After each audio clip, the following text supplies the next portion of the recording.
ये जो हमारा जन्म हुआ ये भाग्य के अधीन नहीं है, ये नवीन भाग्य निर्माण करने के लिए है। नहीं तो आदेश ही नहीं देते भगवान।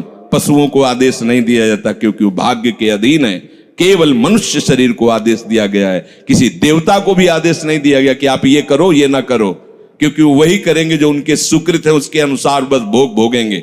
आगे कुछ नहीं कर सकते, नवीन कर्म नहीं कर सकते, न नारकी जी कर सकते हैं, न स्वर्ग के कर सकते हैं। सब अपने अपने परिणाम को केवल भोग रहे हैं। यहां परिणाम उपस्थित करने का अवसर है। आप जो चाहो अपना परिणाम कर सकते हो। आप चाहो नरक जाओ, चाहे स्वर्ग जाओ, चाहे नारायण बन जाओ, जो चाहो कर सकते हो। मनुष्य शरीर है तो ऐसा शास्त्र स्वाध्याय और पंडिताई ज्ञान किस काम का, जो भगवत प्राप्ति प्रारब्ध पे छोड़ दे। तो कुछ जन हैं जो शास्त्र स्वाध्याय करके या संतों की वाणी सुनकर इस विचार में आते हैं कि मुझे क्या करना चाहिए,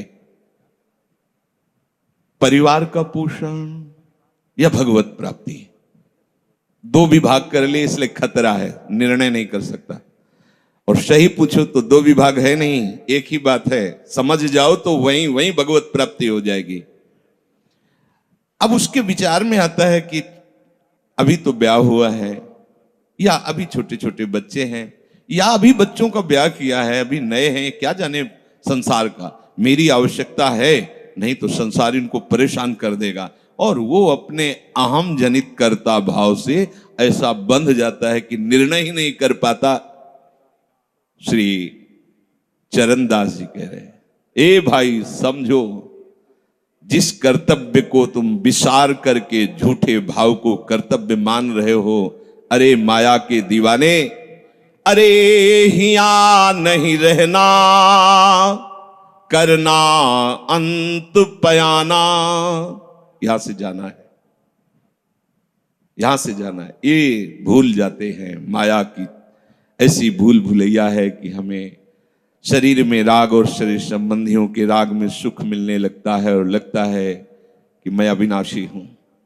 वैसे मैं तो अविनाशी ही है, पर विनाशी को लेकर मैं ये भूल कर बैठता है। और जिसको पकड़ा है वो सब विनाशी, सब विनाशी। गो गोचर जहां लग मन जाई, सो सब माया जानो भाई। दुनिया में लाखों का मेला जुड़ा, हंसा जब जब उड़ा तो अकेला उड़ा। समझो, ये माया की चाल है जो तुम्हें समझने नहीं दे रही। अरे भाई समझो, समझो, अरे माया के दीवानों, यहां से हमें जाना है, जाना है। कुछ साथ नहीं ले जाना है, कोई साथ नहीं जाएगा। बस तुम फंस गए हो मोह दलदल में। ये कुटुंब का मोह ऐसा मोह है कि कैसे तुम्हें बताएं। याद ही नहीं आती कि मुझे जाना है, याद ही नहीं आता कि सब छूटना है। ये समझ में नहीं आता कि मैं आया किस लिए। बड़ी विचित्र भूल भुलैया है। मोह कुटुंब के अवसर खोयो।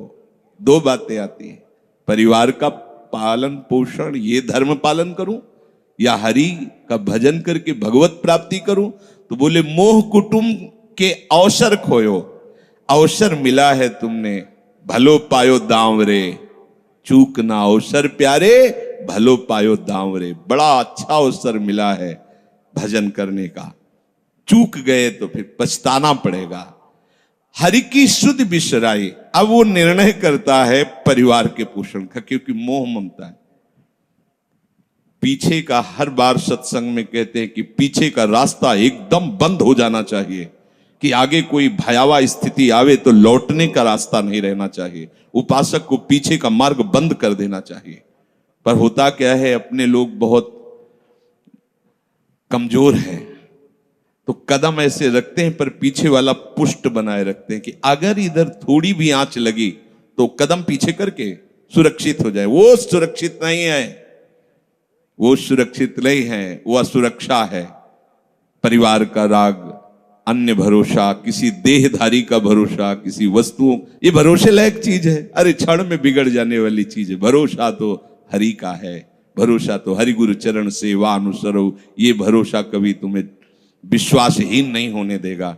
ये भरोसा कभी धोखा नहीं। साधुते हो न कारज हानि, कभी तुम्हारा अमंगल नहीं हो सकता। मोह कुटुंब के अवसर खोयो हरि की शुद्ध बिसराई। अब दिन तो बैल की तरह काम करने में व्यतीत हो रहा है और रात्रि नींद और भोग में समाप्त हो रही है। आठों पहर की 60 घड़ियां बेकार में इसने व्यतीत कर दी। एक क्षण भी शांति से बैठकर विचार नहीं किया कि मेरा जन्म किस लिए हुआ है, मैं क्या कर रहा हूं, और अपना कुशल चाहता है। एक छिन हरि को नाम लीन्हो, कुशल कहां ते हुई, तब लग कुशलन जीव को सपने हो मन विश्राम।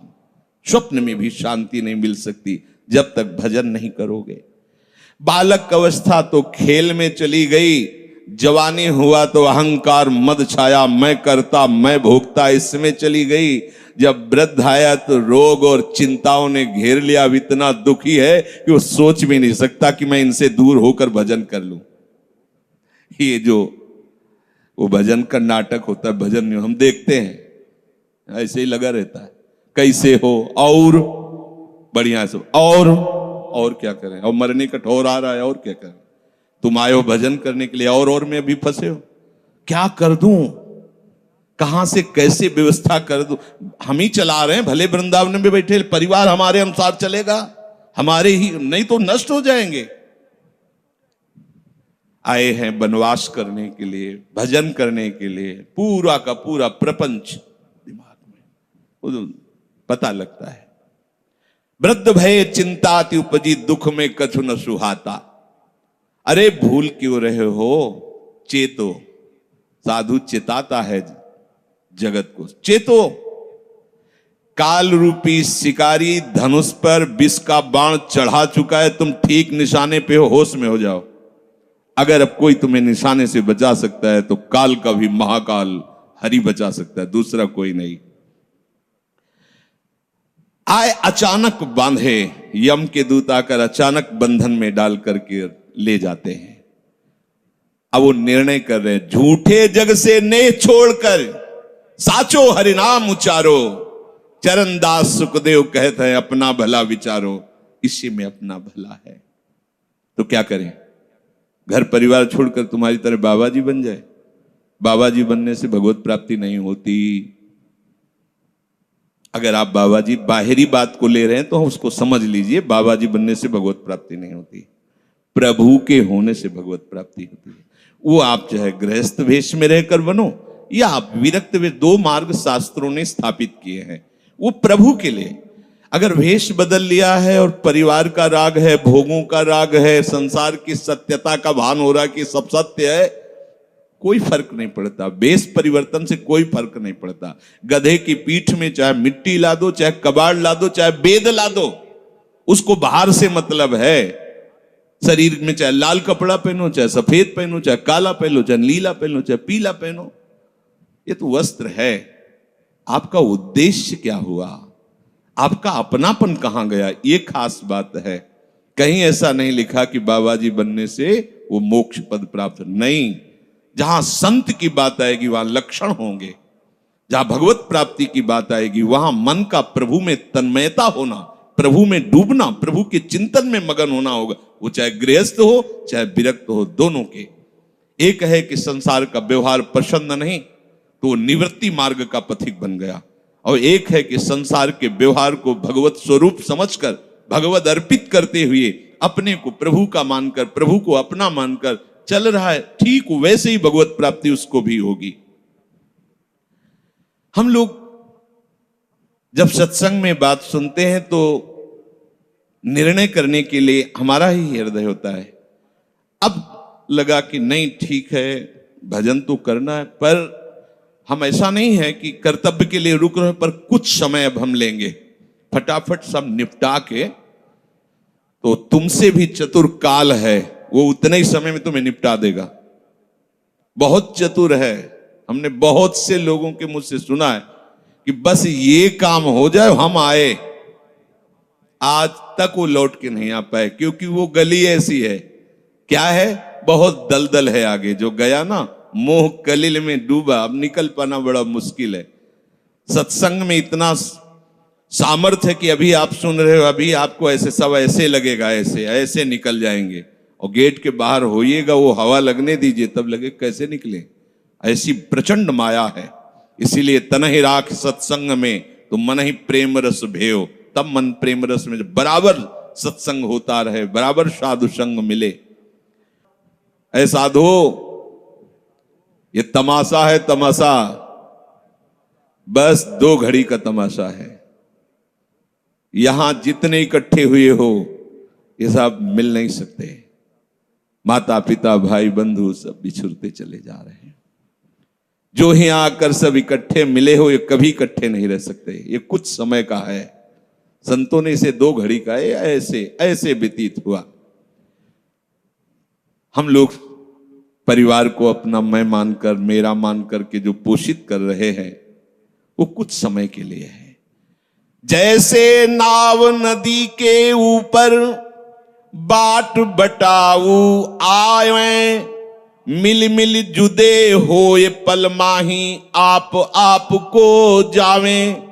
जैसे नदी पार करने के लिए 50 लोग इकट्ठे हुए नाव में बैठे, नाव किनारे पहुंचे, सब अपने अपने मार्ग को चले जाते हैं, कोई किसी का साथ नहीं देता है।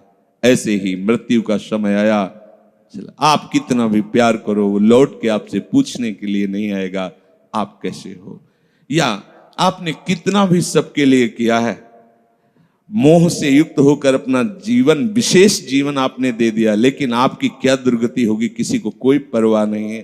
फूंक ताप के 10-5 दिन में वो जो दिन क्रिया हुई, इसके बाद सब मौज मस्ती में होते हैं। कोई तुम्हारा चिंतन, कोई तुम्हारा नाम नहीं लेगा, कोई तुम्हारे लिए आंसू नहीं बहाएगा। वो अगर कोई रोता है तो हमने सुना है कैसे रोता है। आज तक हमने जो कहा वही इन्होंने पूरा किया, मतलब अपनी कामनाओं की पूर्ति के लिए रोता है। अब कौन हमारी बात सुनेगा। तुम कितना हमें चाहते थे, कोई नहीं उतना चाहता। क्या कह के रो रहा है, क्या कह के रो रहा है? अपनी कामनाओं की, स्वार्थ की पूर्ति के लिए रो रहा है, तुम्हारे लिए नहीं रो रहा। वो ये भगवान का बगीचा है संसार, रंग बिरंगे फूल हैं।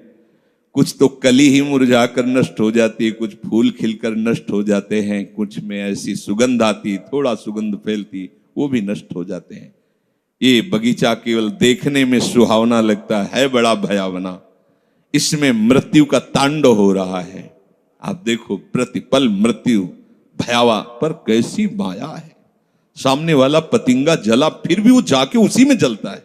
ऐसे फूंक के आ रहे हैं एक को, और उनको ये वैराग्य नहीं हो रहा कि मेरे शरीर की भी यही दशा होनी, मुझे कुछ कर लेना चाहिए। ऐसी कुछ कर लेना चाहिए जिससे हम कालातीत अवस्था को प्राप्त हो जाए। क्यों नहीं कर पाता? दारा सुत संपत्ति को सुख, ज्यों मोती ओस बिलावे, ह्या ही मिले और ह्या ही नासे, ता क्यों पछतावे। अरे भाई, ये पुत्र और परिवार का मिलन और ये सुख ऐसा है जैसे पत्ते में ओस की बूंद, कितने सेकंड में ढल जाएगी कुछ पता नहीं। ऐसे ही ये है। बड़े हर्षित हो रहे हैं, बाजे बजवा रहे हैं, बहुत दिनों बाद लड़का हुआ है, फूले नहीं समा रहे, और काल की अवधि बहुत अलु खत्म। अब वो बूंद जो है पत्ते में गिर गई। अब किस बात को लेकर यहां खुशी मनाई जाए, किस बात को लेकर हम यहां गर्व करें? बहुत सावधानी की जरूरत है। जो यहां मिला वो यहीं छूट जाएगा। आप जब जाओगे तो आपके साथ हरि भजन वो किया नहीं, आपके साथ ही हरि उनको माना नहीं। क्या करो? कुछ दे दे। क्या? सबको सुख देने की भावना, सब में प्रभु की भावना। जो भी तुम्हारे पास मन वचन कर्म से प्राप्त हुआ है वो सबको सुख देने के लिए है, सब में प्रभु है। ये बात समझ में नहीं आएगी। सबको क्यों सुख दें? क्योंकि सुख मिलना है। आप सिद्धांत समझो। आप सबके सुखों को खींच करके उनको दुख देकर सुखी होना चाहते हो, तो वो दुख लौटकर बड़ा भारी रूप रख करके आपको भोगना पड़ेगा। आप दूसरे को सुख दिए तो सुख लौट के बड़ा भारी सुख आपको देगा। ये सिद्धांत समझो ना, पर समझ ठीक है नहीं। तो हम दूसरे को दुख दे करके अपने को सुखी मानना चाहते तो वो दुख बहुत बड़ा रूप रख के आता है और हम दुखी हो जाते हैं। नहीं, आज तक तो सब लोग सुख के लिए ही कर रहे हो, तो सुखी हो जाना चाहिए। मतलब गलत है, कहीं ना कहीं सिद्धांत गलत है। सत्संगति को लाभ बड़ो है, साधु भक्त समझावे, चरण दास ही राम सुमिर ले, गुरु सुखदेव बतावे। चरणदास जी कह रहे तुम्हारा परम हितकारी हरि है, उसी से नेह लगा लो, सदगुरु के वचनों पर विश्वास करो, प्रभु के नाम का निरंतर रटन करो। अब ये बात हमारी समझ में आई सत्संग के द्वारा कि हमारे जीवन के जो दो उद्देश्य बन रहे थे कि एक तो क्या करें, परिवार का पोषण करें या हरि भजन करें, तो दो भाव जो बने थे उनको तो मिटार दो, दो है ही नहीं। घर गृहस्थी में जो है बिल्कुल उसे बंधनकारी मत समझो, प्रभु का सब कुछ मानकर नाम सुमिरन करते हुए जो सेवा करो। अरे बड़ा आनंद आता है। आपको लगता है कि बैठकर भजन होता है, बिल्कुल ये मन की चाल है, नहीं होता। मन को भजन में नहीं लगाओगे तो चाहे पड़े रहो चाहे बैठे रहो, भजन नहीं होने वाला। और अगर भजन में लगाओगे तो फावड़ा चलाते हुए भजन होगा। जब नाम का अभ्यास करना था तो नई अवस्था थी, तो गुरुजन हर समय सेवा में लगाए रहते थे।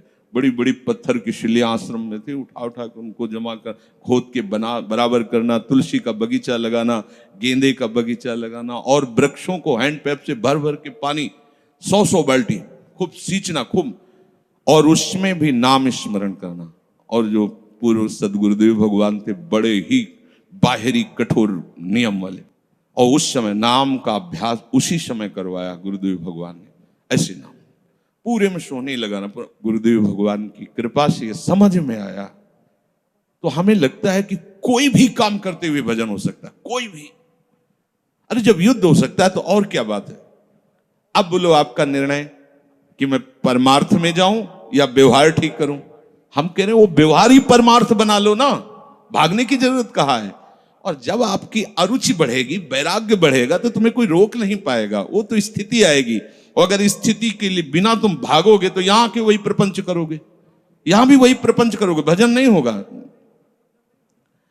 तो पहले तो साधक को इस बात को लेकर संदेह होता है कि संसार का व्यवहार करना कर्तव्य है या भजन करके भगवत प्राप्ति करना कर्तव्य। अब उसका सत्संग के द्वारा निर्णय होता है, चाहे शास्त्र का चाहे संतों का, कि नहीं नहीं मुझे तो इस जन्म में भगवत प्राप्ति करनी है। संसार के इन सब कार्यों को तो बहुत जन्मों में किया है, अब इस जन्म में भगवत प्राप्ति करनी है। ऐसा निर्णय सत्संग से होता है। जब ऐसा निर्णय हुआ तो भोग उसे कड़वे लगने लगे। ये शरीर का विलास, इंद्रियों का विलास उसको एक दुखद लगने है, कैसे कैसे छोड़ूं, कैसे हटूं। अब उसी को वैराग्य कहते हैं। अब उसके अंदर वैराग्य बढ़ने लगा। जब वैराग्य बढ़ने लगा तो वो प्रभु की तरफ चलने के लिए उतावला हुआ। अब उसके सामने प्रभु की तरफ चलने के लिए जो बताने वाले वो शास्त्र हैं और वो संत जन हैं। अब इतने संत जन हैं कि उनकी सबकी अलग अलग साधना है, अलग अलग उपासना है। इतने शास्त्र हैं कि उनकी अलग अलग धाराएं हैं, और बिना इसके कल्याण नहीं होगा। सब कोई कहता है हमारा मार्ग ठीक है, सब सिद्धांत कहते हैं इससे भगवत प्राप्ति, इससे भगवत प्राप्ति, इससे ऐसा, इससे। वो साधक फंस जाता है कि चलूं तो किस में चलूं। उसके सामने साध्य और साधन विषयक तरह तरह के भेद साधकों के द्वारा, संतों के द्वारा, भक्तों के द्वारा डाले जाते हैं सामने। फिर शास्त्र को पढ़ता तो बहुत सी बातें शास्त्र में निकलती हैं। अब वो बेचारा परेशान हो जाता है कि अब मैं क्या करूं। संसार का तो सत्संग के द्वारा समझ लिया कि ये ठीक नहीं, मुझे भगवत प्राप्ति, पर कैसे भगवत प्राप्ति करूं। अब इसका निर्णय करना उस नवीन साधक के लिए बहुत कठिन होता है। परंतु भगवत कृपा का वो जिसने आश्रय ले लिया वो यहां टिकता नहीं है इस संशय में। परमार्थ भगवत कृपा से पुष्ट होता है। सबसे पहले प्रभु हरि को गुरु बनाना चाहिए। वही सबके गुरु हैं। जब हम घर से निकलने की सोच रहे हैं उस समय वो सोच भी गुरु दे रहा है, वो हरि गुरु उस समय सोच भी दे रहा है वही। तो जब हमारी ऐसी स्थिति आती है कि हम निर्णय नहीं कर पाते तो अंदर से प्रभु को पुकारना चाहिए, हे गुरुदेव हरि, आप प्रकट रूप में मिलो और मेरा समाधान करो।